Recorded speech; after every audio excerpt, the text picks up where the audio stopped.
Hello, friends. Today we are going to take up a beautiful story, The Luncheon, by an amazing writer, Somerset Maugham. अब ये luncheon होता क्या है? Well, luncheon is a formal lunch. जब आप किसी guest को घर पे बुलाते हैं या फिर आप किसी ऑफिशियल मीटिंग के लिए कहीं बाहर मिलने के लिए जाते हैं, तो ऑब्वियसली फूड तो सर्व होता ही है. वो लाइट लंच को हम luncheon कहते हैं, राइट? और ये पूरी की पूरी स्टोरी एक ऐसे लंचियन पर बेस्ड है, दो कॉन्वर्सेशंस के बीच में बेस्ड है between the narrator and a lady guest of his, right?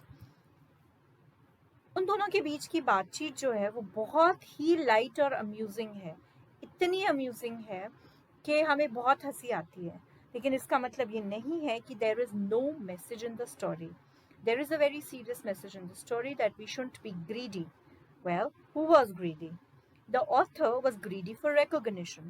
उन्होंने नया नया लिखना शुरू किया था और उनकी एक बुक एक लेडी ने अप्रिशिएट की, उनको लेटर लिखा कि वो उनसे मिलना चाहती हैं, वो उनकी बुक पढ़कर बहुत इम्प्रेस हुई हैं.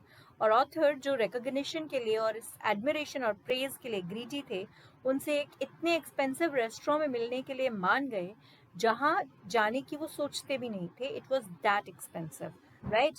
एंड द लेडी, वेल, वो आई तो थी नरेटर को इनकरेज करने के लिए, ये कहने के लिए कि वो अच्छे राइटर हैं, लेकिन उनका जो ग्रीड फॉर फूड है is just too much. And how both of them get into trouble because of greed, we'll see in the story. So let's begin with the story. But before that, we need to understand some of the difficult words जो we are going to come across while reading the story. Cemetery, area or ground where dead bodies are buried. Quite simple. Anticipated होता है when you expect something to happen. आपको आशंका होती है, right? Now this one is caviar. Yes, it's not caviare, it's caviar. Caviar एक French dish है which is made up of the eggs of fish. Fish के eggs से बनाई जाती है. Hospitable is a person जो अपने गेस्ट को कंफर्टेबल फील कराता है, उनको एट होम फील कराता है, वार्म और फ्रेंडली एनवायरनमेंट जो है वो प्रोवाइड करता है, जैसे कि हमारे नरेटर. लेकिन जितने हॉस्पिटेबल वो थे, उतना हॉस्पिटेबल होना कभी कभी प्रॉब्लमैटिक भी हो सकता है, राइट? गेली is happily. Another French word, asparagus. Asparagus actually में एक वेजिटेबल है जो प्लांट के शूट से बनाई जाती है. जनरली लिली प्लांट के शूट से बनाई जाती है, right? Just like the kamal kakdi that we use, right? Then palate जो है वो है आवर एबिलिटी टू टेस्ट. हमारी टेस्ट करने की एबिलिटी को हम पैलेट कहते हैं. I have developed a palate for sweet food more than sour food.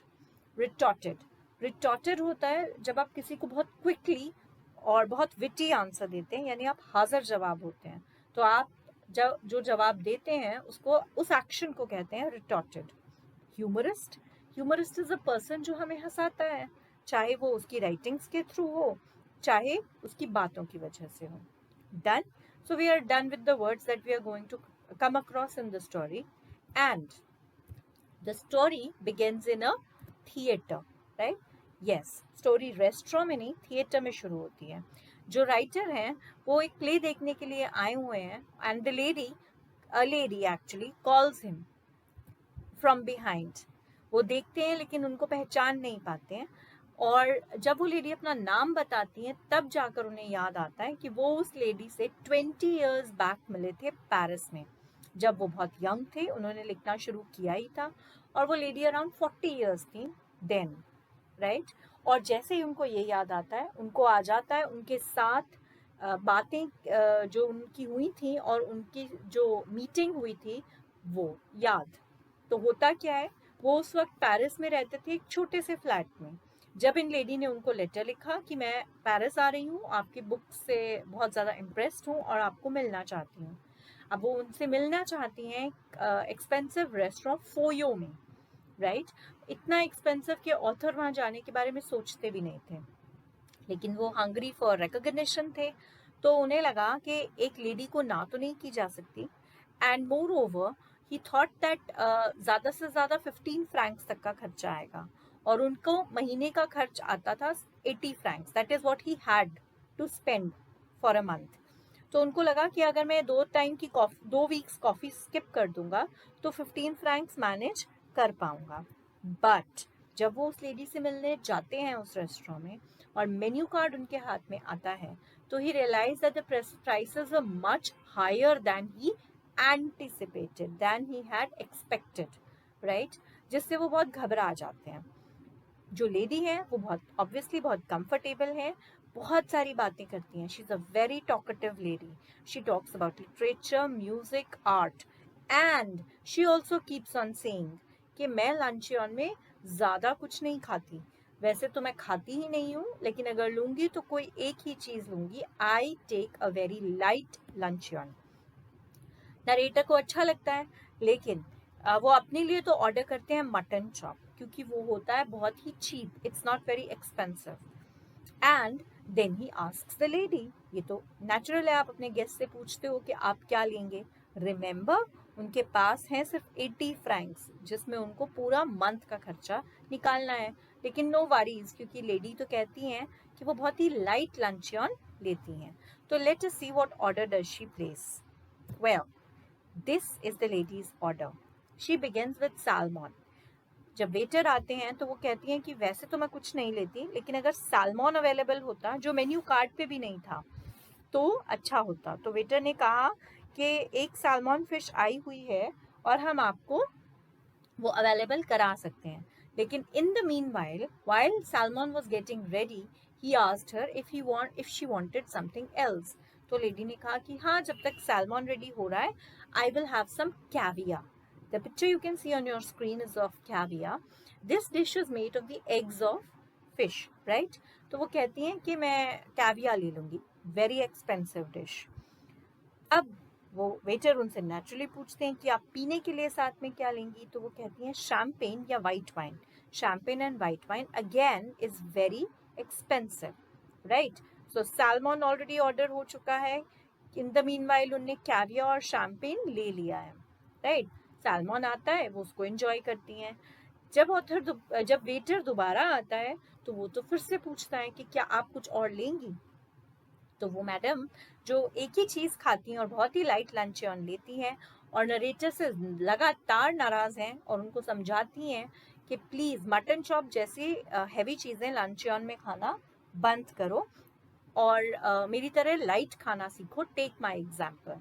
तो वो कहती हैं कि वेल, खाती तो मैं एक ही चीज़ हूँ, लेकिन अगर एस्पैरागस अवेलेबल है तो मैं वो ले लूँगी। अब ये एस्पैरागस जो है, जब आता है तो ऑथर जो है वो बहुत ललचाई नज़रों से उसको देखते हैं। वो बहुत ही जूसी है, बहुत ही टेम्पटिंग लग रहा है, लेकिन ऑथर तो अपने लिए कुछ भी ऑर्डर नहीं करते, क्योंकि he can't afford to. But lady को लगता है कि वो मटन चॉप खा उनके लिए बहुत हैवी हो गया है, और वो बहुत हैवी खाना खाते हैं जो उनको नहीं खाना चाहिए। जब खाना हो जाता है तो वेटर है हर टेबल पर एक ट्रे में कुछ पीचेस लेकर घूमता है। Lovely tasty fruit, isn't it? So वो जो लेडी है वो फिर से, जब उनके टेबल पर वेटर आता है तो वो एक बड़ा सा पीच उठा लेती हैं। वो सर्व कर रहा था वो पीचेस जो उनके ऑर्चर्ड से फ्रेश तोड़े गए थे। But in the restaurant nothing comes for free. Author घबरा जाते हैं।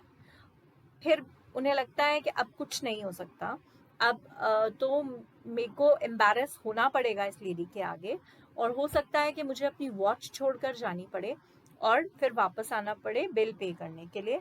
तो वो डिसाइड करते हैं कि अब कुछ हो ही नहीं सकता, तो वॉच तो मुझे छोड़नी ही है। तो वो लेडी से पूछते हैं लास्ट में कि क्या आप कॉफ़ी लेंगी। तो लेडी कहती है यस, कॉफ़ी एंड आइसक्रीम। लेकिन ऑथर अपने लिए भी कॉफ़ी ऑर्डर करते हैं, क्योंकि वॉच छोड़ने का तो वो सोच ही चुके थे। फाइनली बिल आता है और उनका ध्यान लेडी की बातों पर और उनकी तारीफ पर बिल्कुल नहीं जाता। उनका ध्यान तो बस अपने बिल को कैसे पे करूँगा इसी चीज़ पर है।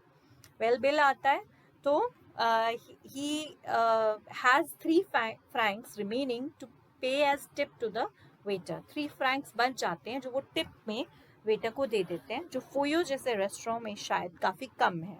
तो लेडी उन्हें बहुत हैरानी से देखती हैं कि और शायद वो ये अज्यूम करती हैं कि वो बहुत कंजूस हैं जो सिर्फ 3 फ्रैंक्स की टिप दे रहे हैं, राइट। बट जो ऑथर हैं उनके लिए ये एक्सपीरियंस ऑब्वियसली बहुत ही ज़्यादा बैड एक्सपीरियंस है। अब जब ये थॉट उनको वापस आता है और वो थिएटर में दोबारा देखते हैं, उनको वो पास्ट एक्सपीरियंस याद आता है, लेकिन जब वो लेडी को दोबारा देखते हैं तो वो खुश हो जाते हैं, because the lady had eaten so much and she had become very very fat. तो उनको लगता है कि I have taken my revenge, right. तो वो ग्रीडी थे तो खुद को ट्रबल में डालते हैं, और लेडी ग्रीडी थी इसीलिए वो बहुत हेल्दी हो चुकी हैं।